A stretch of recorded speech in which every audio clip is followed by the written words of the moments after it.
My ex said I was too weak to be a man. Now I'm raising a family without her, and she's the one alone on holidays. I used to believe being kind made me a good man, until she taught me it made me weak. I remember the sound of her voice that night like a splinter in my skull. Vanessa stood by the doorway of our old apartment, suitcase half-zipped, mascara streaked but eyes sharp. Her last words before slamming the door were, "You'll never be strong enough to be a real man." And just like that, the air left the room. The silence that followed wasn't peaceful, it was suffocating, the kind that hums with every cruel word you wish you didn't believe. I sat there for hours, staring at the dent her suitcase wheels left in the carpet. My reflection in the dark window looked like a stranger.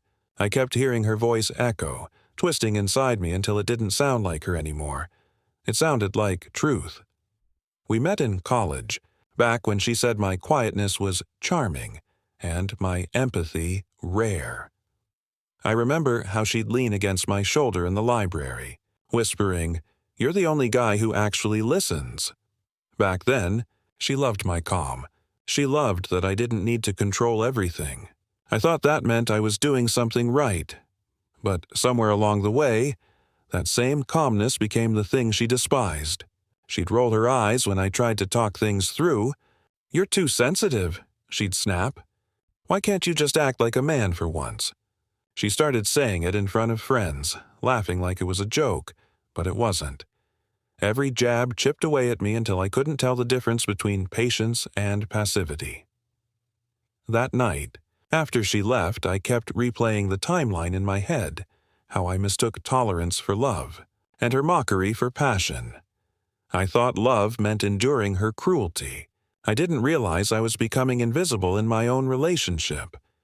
After that night, I kept replaying every moment that should have been a warning. The truth is, our love had stopped being love long before it ended. It had turned into a test, a series of invisible exams I never knew I was taking, with answers that always changed. Vanessa had this way of pushing my buttons just to see if I'd break. She'd ignore my texts for days, then show up at my place acting like nothing happened. If I seemed upset, she'd smirk and say, "See, you're too emotional. Real men don't get so clingy." And if I stayed quiet, she'd accuse me of not caring enough. I was trapped either way. I remember one night she went out for drinks with coworkers. She came home past 2 a.m. smelling like expensive perfume that wasn't hers. When I asked who she'd been with, she laughed. "Why do you always have to make everything about jealousy?" she said, tossing her heels aside. Then softer, like a dagger wrapped in silk. "Maybe if you were more confident, I wouldn't have to explain myself." I started trying harder, buying her gifts I couldn't afford, planning surprise weekends, working overtime to keep her comfortable. Every act of love felt like a performance review. If she smiled, I passed for the day. If she frowned, I'd failed again. My friends noticed the shift. One night, my best friend Amir pulled me aside and said, "Man, she's not building you up. She's breaking you down." I laughed it off, pretending I didn't already know. Because when you love someone like that, you start mistaking their contempt for passion. You start thinking maybe this is what real love feels like. Pain dressed as devotion. I told myself she'd change. But deep down, I already knew I was losing pieces of myself just to keep her whole. The breaking point didn't arrive with screaming. It arrived with laughter. Not mine. Hers. Vanessa had invited me to her company's annual gala. A big night, she said, could help her make connections. I remember spending 2 days trying to find a decent suit, something that made me look confident instead of nervous. She wore a silver dress that turned heads the second we walked in. She looked stunning and unreachable. From the start, I felt like background noise. She introduced me as just my boyfriend, the words rolling off her tongue like an apology. Her coworkers were the kind of people who measured worth in watch brands and job titles. I smiled, nodded, tried to keep up with their conversations about investments and luxury vacations I couldn't afford. Then Damon walked in, her boss. Tall, confident, the kind of guy who took up space just by breathing. She lit up when she saw him. I watched her transform from detached to glowing, like someone had flipped a switch. She placed a hand on his arm, laughing in that soft, flirtatious tone she used to reserve for me. At dinner, Damon cracked a joke about how Vanessa needs a man who can keep up with her pace. Everyone laughed. She didn't defend me. She laughed, too. My chest burned, but I forced a smile. I didn't want to make a scene. Later that night as we left, I tried to tell her how small that made me feel. She turned to me under the streetlight, face cold and expressionless. "You embarrass me when you act like this," she said. "If you were half a man, I wouldn't have to look elsewhere for confidence." That word, elsewhere, hit harder than I wanted to admit. I drove home in silence, her perfume still clinging to my jacket like a ghost. I didn't know it yet, but she'd already found that elsewhere. A few weeks after the gala, the distance between us grew into silence that filled the entire apartment. She stopped saying goodnight. Her side of the bed became a battlefield of cold sheets and unspoken things. I kept pretending everything was fine, convincing myself I was just overthinking. But the truth has a way of clawing through denial. One morning, I came home early from work because I forgot a document. Her laptop was open on the coffee table, screen still glowing. I shouldn't have looked, but curiosity wasn't what drove me. It was survival. My hands trembled as I scrolled. Messages, dozens of them. Her and Damon. Long, intimate, shameless. Words that used to belong to me now weaponized for someone else. Photos, plans. "Can't wait for our weekend away." The air in the room went thick. My ears rang, my heart sank, and suddenly the silence made sense. I sat there staring at the screen, feeling like I'd been split in two, half of me wanting to scream, the other too numb to move. When she walked in, I didn't even need to say it. She saw my face, followed my eyes to the screen, and sighed, like I was the one inconveniencing her. "So, you finally found out," she said calmly, tossing her purse on the couch. "You make everything so dramatic." I asked why. My voice barely came out. She shrugged. "Because he makes me feel alive. You make me feel trapped." Those words hurt more than the cheating itself. It was the way she said them, like she was describing the weather, like breaking me was inevitable. She packed a bag and left within the hour. No tears, no apology. Just slammed the door and left me sitting among ghosts of what used to be love. That night I stared at the ceiling until morning, repeating her words over and over. I didn't just lose her that day. I lost the version of myself that still believed I deserved love. The days after she left blurred together like static. I stopped checking the time, stopped answering calls. The apartment felt haunted. Her perfume lingering in the closet, her toothbrush mocking me from the sink. Every corner whispered reminders of how easily I was replaced. Bills piled up. She'd left more than heartbreak. She'd left debt. The credit cards we opened for emergencies were maxed out in my name. Rent was due, and I could barely drag myself out of bed. I lived off instant noodles and instant denial, convincing myself she'd call, apologize, or maybe say it was all a mistake. But she didn't. I tried to work, but my focus was gone. My boss pulled me aside one day and said, "You need time off, man. You're here, but you're not here." He was right. I was a shell, breathing but barely living. Nights were the worst. That's when the guilt crept in. The kind that whispers, "Maybe she was right. Maybe you were too weak." One night I found myself sitting on the floor surrounded by empty takeout boxes and unopened mail. I don't know how long I sat there just staring at the mess my life had become. The silence was heavy, and for a moment I thought about how easy it would be to just stop trying, but something inside me, small, stubborn, refused to die. The next morning, I looked up therapists in my area. I hated the idea. I thought therapy was for people who couldn't handle life. Turns out, I was one of them. The first session, I barely spoke. The therapist just said, "You were taught that love means sacrifice. But real love doesn't require self-erasure." Those words hit harder than Vanessa's ever did. It was the first time someone called what happened to me abuse. I didn't know it yet, but that single sentence was the spark that would start rebuilding me. Slowly, painfully, but completely. Healing didn't happen like in movies. There was no grand breakthrough, no dramatic sunrise where everything suddenly felt okay. It was quiet, awkward, full of relapses into old thoughts. But little by little, therapy rewired something in me. I started to believe that being gentle didn't mean being powerless. It meant surviving a world that confuses loudness with strength. That's around the time I met Mia. She worked at the new tech startup I'd joined, sitting 2 desks away, always typing furiously with her headphones in. The first time we talked, it was about a broken printer. She laughed when I tried fixing it with a paperclip and said, "You're persistent. I'll give you that." I remember how warm her laugh felt. It wasn't sharp like Vanessa's. It didn't feel like a test I had to pass. At first, I kept my distance. I'd sworn off dating, convinced I was too broken to try again. But Mia wasn't like anyone I'd met before. She didn't force connection. She just existed near me with this quiet steadiness. Over late-night shifts and shared vending machine dinners, we started talking. Real talk, the kind where you don't have to perform. One night, I told her everything.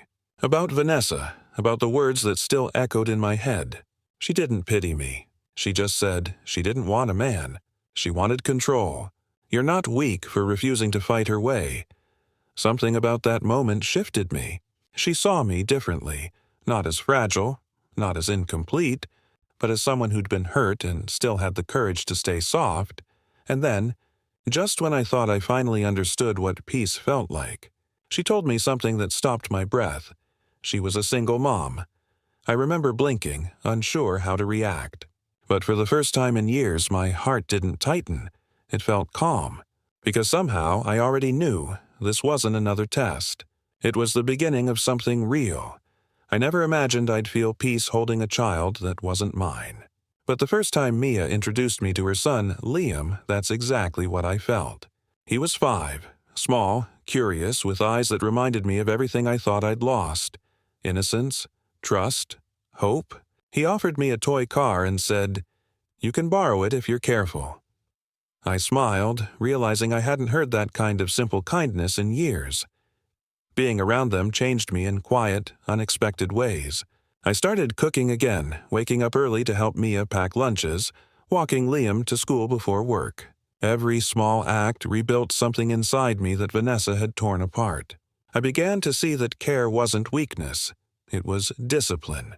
It was strength disguised as gentleness. One evening, Mia came home exhausted, her shoulders slumped. I made dinner while Liam colored at the table. She looked at me and said softly, "You know, you don't have to do all this." I told her, "I'm not doing it because I have to. I'm doing it because I want to." She smiled, really smiled, and for the first time in years, I felt like I was enough just by being who I was. But healing has a cruel habit of testing you just when you start to believe you've healed. Late one night, while scrolling through old photos on my phone, I found one of Vanessa. Her smile still carried the same sting. The memories came flooding back. The laughter, the manipulation, the way she made me feel small. For a second, I wondered if I'd ever truly moved past her. I looked over at Mia, asleep beside me, her hand resting gently on my chest. Liam's soft snores drifting through the hallway. And that's when it hit me. This was strength. Not loud, not dominant, but steady, protective, present. Still, a small part of me knew peace never stays untested for long, and mine was about to face its first real challenge. The next year passed in quiet progress. For the first time in my adult life, peace didn't feel like a pause. It felt like momentum. Work started to flourish. My manager noticed the changes, my focus, my leadership, and before long, I was promoted to team lead. It wasn't about the money. It was about finally feeling capable. I wasn't proving anything to anyone anymore. I was just showing up, consistently. At home, life felt steady. Liam started calling me Uncle Jay, then just Jay, and eventually Dad. The first time he said it, Mia froze, her eyes brimming with tears. I didn't correct him. I just hugged him tighter. That one word carried more healing than years of therapy could offer. Mia and I built a rhythm. Weeknight dinners turned into weekend hikes, and small jokes turned into inside ones that only we understood. She'd leave encouraging notes in my lunch bag. Things like, "You're more than enough." They sound simple, but to someone who'd spent years being told otherwise, they were everything. Still, every so often, ghosts resurfaced. Sometimes in dreams, sometimes in the mirror. Vanessa's voice would whisper, "You're still not a real man." But each time I'd look at the life around me, Mia's laughter in the kitchen, Liam running down the hallway, and realize she was wrong. I wasn't weak. I just hadn't been seen by the right eyes. Then, one evening, after putting Liam to bed, I got a notification on my phone. An old name I hadn't seen in years. Vanessa. Just a simple message. "Hey, it's been a while. I've been thinking about you." My chest tightened. For a moment, the past and present blurred. I could almost smell her perfume again, hear her voice. I didn't reply. Not yet, but deep down I knew this wasn't over. Some ghosts don't visit to apologize. They come back to see if the door's still open. For 2 days, I stared at that message. I told myself I didn't care, that I'd moved on. But if that were true, my chest wouldn't have felt so heavy every time I opened my phone. It's strange how one name can pull you back into years of pain, like a song you didn't mean to remember. Vanessa's message wasn't just a casual, "Hey." She followed up. "I saw your pictures on LinkedIn. You look different. Happier, I guess." Then another. "I miss what we had. Damon wasn't who I thought he was." That last sentence froze me. Damon, the man she left me for. I hadn't thought about him in years. But now, reading her words, I could almost hear the same arrogance in her tone, except now it was cracked, desperate. That night, I told Mia. We were sitting on the couch, a movie playing quietly in the background. I showed her the messages, bracing for anger or jealousy. She just looked at me calmly and said, "You don't owe her anything." I nodded, but something inside me was still unsettled. It wasn't about closure anymore. It was about curiosity. About seeing if the woman who once broke me could even recognize the man she created in the aftermath. So I typed back, "I'm glad you reached out. Hope you're doing okay." Her response came within minutes. "Can we talk? Maybe grab coffee sometime?" My therapist's voice echoed in my head. Healing doesn't mean revisiting the fire. It means knowing you can walk past it without burning. Still, a part of me needed to see her. Not for forgiveness, not for rekindling, but for proof that I'd finally outgrown the ashes she left behind. I agreed to meet her the following weekend. But nothing could have prepared me for what she'd become, or what that meeting would reveal about both of us. I met Vanessa at a small cafe downtown, the kind we used to go to when life still felt simple. She was already there when I walked in, sitting by the window stirring her coffee like it held all her regrets. For a moment, I almost didn't recognize her. The woman who once commanded every room now looked smaller, tired. Her hair was shorter, her smile hesitant, her confidence cracked in half. "Wow," she said as I sat down. "You look good." Her voice had lost its sharpness, replaced by something softer. Maybe even envy. I forced a polite smile. "It's been a long time." "Yeah," she said, eyes darting away. "I heard about your promotion. And, well, I saw pictures. You've built a nice life." For a few moments we made small talk. She told me Damon had left her after an affair with another coworker. The irony hung between us like fog. "I guess I finally got a taste of my own medicine," she said, laughing bitterly. I didn't gloat. I just listened. There was no satisfaction, only distance. The version of me that would have begged for her attention was gone. I was there as a ghost from her past, not a man seeking closure. Then she leaned forward, eyes glossy. "I miss how safe I felt with you. You were good to me, too good. I didn't see it then." Her voice cracked, and for the first time I almost felt sorry for her. Almost. She glanced at my hand, at the faint ring mark where I'd been testing sizes for a proposal. "So, are you seeing someone?" I smiled gently. "Yeah, I am. I'm raising a family now." She froze. The color drained from her face. "You're a dad?" I nodded. Not by blood, but by choice. For once, she had nothing to say. Just silence. And in that silence, I realized the real revenge was peace. That December was the first time I hosted Christmas dinner. Our little house smelled like cinnamon and roasted chicken, the kind of warmth I never knew growing up. Mia hung lights around the windows while Liam ran circles around the tree, his laughter echoing through the living room.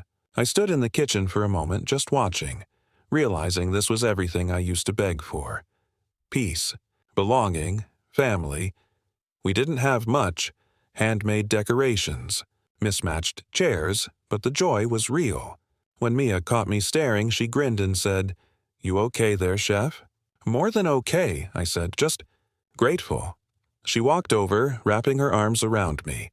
"You built this, Jay. You earned it." Later that night, after everyone was asleep, I scrolled through social media out of habit. That's when I saw her, Vanessa.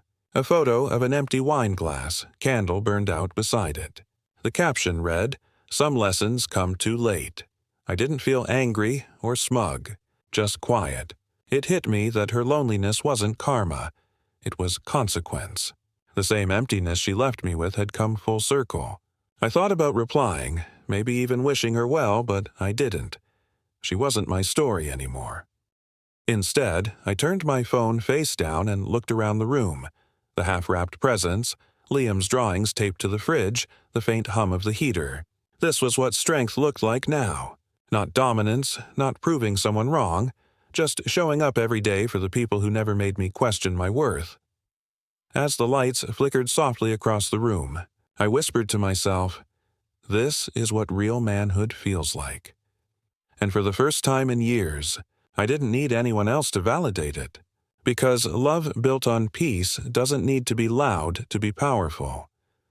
New Year's Eve came quietly that year. No loud parties, no shouting countdowns, just the three of us sitting on the couch in our pajamas, a blanket wrapped around us while the world outside sparkled with fireworks. Liam was half asleep on my chest, Mia resting her head on my shoulder. For the first time, I didn't feel like I was missing out on anything. I was exactly where I was supposed to be. As the clock struck midnight, Mia looked up at me and said, "You know, you've changed." I smiled. I had to. She shook her head. "No, you didn't harden. You just grew roots." That line stuck with me, because for years I thought strength meant becoming unbreakable. But real strength, I realized, is about bending without losing yourself. It's about rebuilding, not out of spite, but out of purpose. Sometimes, late at night, I still think about Vanessa. Not with anger, but with clarity. I used to believe her words defined me, that her rejection was proof I wasn't enough. But now, when I remember her saying, "You'll never be strong enough to be a real man," I finally understand what she couldn't see. Strength isn't about control or coldness. It's about compassion, discipline, and presence. It's in showing up for others when no one showed up for you. A few weeks ago, I saw another post from her, just a picture of an empty chair by a window. No caption, no likes.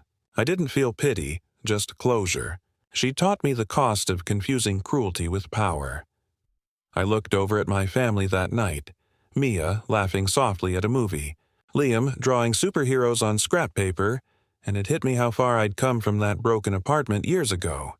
She said I wasn't man enough back then, and maybe she was right.